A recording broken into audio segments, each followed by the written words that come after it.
गोविंदा से शादी करना चाहती थी रवीना। वाइफ सुनीता बोली, मैं मजाक करती थी कि कर लो फिर पता चलेगा। एक्टर गोविंदा की पत्नी सुनीता आहूजा ने हाल ही में बताया कि वो रवीना टंडन और शिल्पा शेट्टी के साथ बहुत अच्छा बॉन्ड शेयर करती हैं। उन्होंने यह भी खुलासा किया है कि रवीना अक्सर कहती हैं कि अगर वह गोविंदा से पहले मिल जाती तो वह उनसे शादी कर लेती। बता दें 90 के दशक में गोविंदा और रवीना की जोड़ी बॉलीवुड की हिट में से एक थी। उन्होंने परदेशी बाबू, आंटी नंबर 1, बड़े मियाँ छोटे मियाँ और आँखियों से गोली मारे जैसी फिल्मों में साथ काम किया है। गोविंदा के को एक्टर्स के साथ अच्छा बॉन्ड शेयर करती है सुनीता। हिंदी रश को दिए इंटरव्यू में सुनीता ने कहा कि जब वो गोविंदा के साथ सेट पर जाती थी तो शिल्पा शेट्टी, रवीना और मनीषा कोइराला जैसी एक्ट्रेस के साथ खूब मस्ती करती थी। उन्होंने कहा, हम सब शूटिंग के बाद साथ में खाना खाते थे। गोविंदा के को एक्टर्स के साथ अच्छी बॉन्डिंग थी।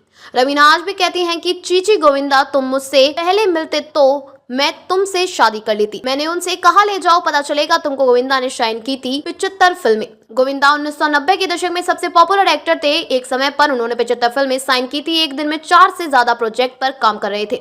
इस दौरान उन्होंने शायद ही घर पर समय बिताया हो। वे अक्सर शूटिंग के लिए बाहर रहते थे। गोविंदा के इस सफर के बारे में भी सुनीता ने बात की। उन्होंने कहा कि हम उनसे मिल भी नहीं पाते थे। वह घर आकर बस कुछ घंटों के लिए सो जाते थे। उस समय तक टीना का जन्म हो चुका था, इसलिए मैं उसके और अपनी सास के साथ बिजी रहती थी। यही वजह रही कि गोविंदा के घर मौजूदगी में असर मुझ पर नहीं पड़ा। साथ ही बहुत सारे आउटडोर शूट भी थे। वे शिमला कश्मीर जाते थे और मैं अपने बच्चे के साथ होती थी, इसलिए मुझे पता नहीं चलता था कि कब समय बीत गया। इसके अलावा कभी कभी हम मद्रास, हैदराबाद में आउटडोर शूट के लिए उनके साथ